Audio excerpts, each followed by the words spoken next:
जब घर सबका है तो काम भी सबका हो, दिल छू लेने वाली कहानी। महेश जी जैसे ही घर की चौखट पार करके अंदर आए, उन्होंने आवाज लगाई, जल्दी से खाना परस दो, त्योहार का समय है, दुकान पर बहुत भीड़ है। बड़ी मुश्किल से खाने के लिए वक्त निकाल पाया हूँ, ज्यादा रुक नहीं सकता। खाना भी तैयार नहीं हुआ है, सुमन देवी ने जवाब दिया। महेश जी चिढ़ गए, 3 बज गए हैं और दोपहर का खाना अभी तक नहीं बना। इस घर में चल क्या रहा है? पिछले 3-4 दिनों से यही हाल है। खाना इतनी देर से मिलेगा तो शाम की चाय और रात के खाने का क्या होगा? भूख ही नहीं लगती, इस वजह से रात के खाने में भी दिक्कत हो रही है। महेश जी ने अपनी पत्नी से शिकायत की। सुमन देवी बोली, मुझसे क्या कह रहे हैं? जाकर अपनी बहू से पूछिए। शादी से पहले तो उसके बहुत चर्चे थे, कह रहे थे कि दिया जलाकर ढूंढेंगी तो ऐसी बहू नहीं मिलेगी, पढ़ी लिखी भी है और घर के कामों में भी माहिर। सुमन देवी ने अपनी पसंद की बहू ना मिलने का दुखड़ा रोया। महेश जी बोले, मैंने गलत क्या कहा? बहू तो सब काम बहुत अच्छे से करती है। जब वह अमित की शादी में आई थी तब भी उसने चाची के साथ मिलकर बहुत मदद की थी। यहाँ आने के बाद भी घर को ऐसे संभाला है जैसे 4 महीने नहीं 4 साल हो गए हों। पति की तारीफ सुनकर सुमन देवी जल गई और बोली, अगर बहू समय पर खाना नहीं बना रही तो मुझे क्यों सुना रहे हैं? सुना नहीं रहा, पूछ रहा हूँ। बहू की तबीयत तो ठीक है ना? आखिर खाना देर से क्यों बन रहा है? महेश जी ने पत्नी की बातों को सुनकर गुस्साते हुए कहा। सुमन देवी ने कटाक्ष किया, बहू को क्या होना है, बस शादी के 4 महीने हो गए, अब अपना असली रंग दिखाने लगी है। शुरू में सब बहुएं अच्छी होती हैं, अब आपको उसकी हकीकत समझ आएगी। बड़े आए बहू के तरफदार। मुझे सब पता है, तुम्हें बताने की जरूरत नहीं। जाओ बहू को बुला लाओ, मैं खुद पूछ लूंगा। महेश जी ने पत्नी को डांटा। सुमन देवी ने बहू को आवाज लगाई, जी मम्मी जी, आ रही हूँ, कहते हुए नेहा आई और बोली, मम्मी जी कहिए, किस लिए बुलाया है आपने? खाना बन ही गया है, अब उसे परोसने ही जा रही हूँ। थोड़ी देर हो गई है, पर पनीर की सब्जी बनाने में थोड़ा ज़्यादा समय लग ही जाता है। मैंने नहीं, तुम्हारे पापा ने बुलाया है, सुमन देवी ने कहा। जी कहिए पापा, नेहा ने पूछा। महेश जी बोले, पनीर बनाने में वक्त लगता है तो उसे दोपहर में बनाने की ज़रूरत क्या है? क्या अब देर लगने के कारण लोग पनीर की सब्जी खाना छोड़ देंगे? सुमन देवी ने महेश जी की बात पर आपत्ति दर्ज की। महेश जी ने समझाया, मैं बनाने को बना थोड़ी कर रहा हूँ, बस कह रहा हूँ दोपहर में सादी सब्जी चल सकती है। दोपहर में तो दाल चावल रोटी सूखी सब्जी बनती ही है, इतना बनाने में ही कितना समय लग जाता है। फिर नाश्ते की भी सब्जी बच ही जाती है। पनीर की सब्जी आगे से नाश्ता या रात के खाने में ही बनेगी, क्योंकि तब एक ही सब्जी से काम चल सकता है। नेहा ने विनम्रता से कहा, दोपहर में बनाने में कोई दिक्कत की बात नहीं है पापा।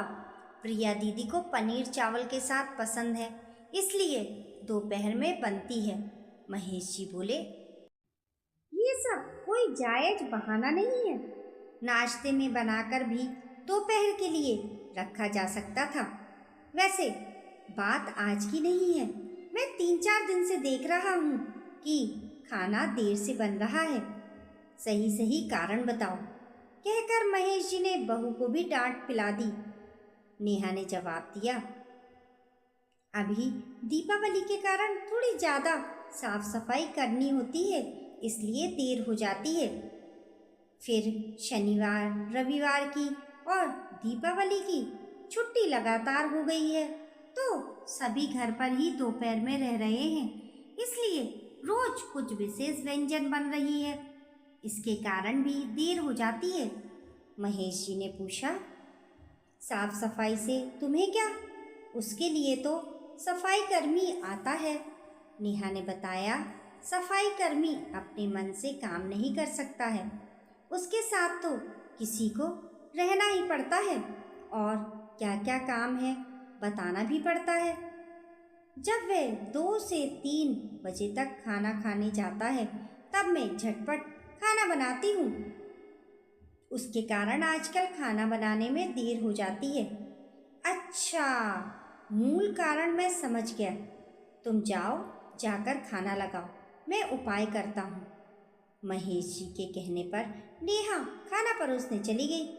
बहू के जाने के बाद महेश जी ने बेटे अमित और बेटी प्रिया को बुलाया और कहा, दीपावली सिर्फ बहू के घर में ही है, उसका घर क्या अलग है? सुमन देवी ने भी सवाल किया। नहीं, ये घर तो उसी का है, महेश जी बोले। पर मुझे लग रहा है तुम तीनों का ये घर नहीं है। ऐसा क्यों पापा? बच्चों ने पूछा। क्योंकि मैं देख रहा हूँ कि जब से बहू आई है तब से इस घर के सारे काम उसकी ही जिम्मेदारी बन गई है। तुम तीनों तो बस होटल के जैसे रहते हो। बस रात में मेनू बता दिया कि कल टिफिन में ये ले जाना है और सुबह उठकर नहाया धोया और डिमांड किया हुआ नाश्ता खाकर टिफिन लेकर चलते बनो। शाम को आना है और खा पीकर सो जाना है। घर में क्या हो रहा है इससे तुम्हें कोई सरोकार नहीं है। फिर ये तुम लोगों का भी घर है कैसे माना जाए? प्रिया ने बचाव किया। ऐसा नहीं है पापा, ऑफिस के काम से इतने थक जाते हैं कि कुछ भी करने की हिम्मत ही नहीं बचती है। महेश जी ने पूछा, क्यों, घर के काम में मेहनत नहीं लगती है? बहू भी तो थक जाती होगी। हाँ, वह तो है पापा, पर हम भी क्या कर सकते हैं? क्यों नहीं कर सकते हो? बहू के आते ही तुम दोनों के ऑफिस में काम बढ़ गया क्या? तुम सब भूल रहे हो कि बहू के आने के पहले भी हम खाते पीते थे।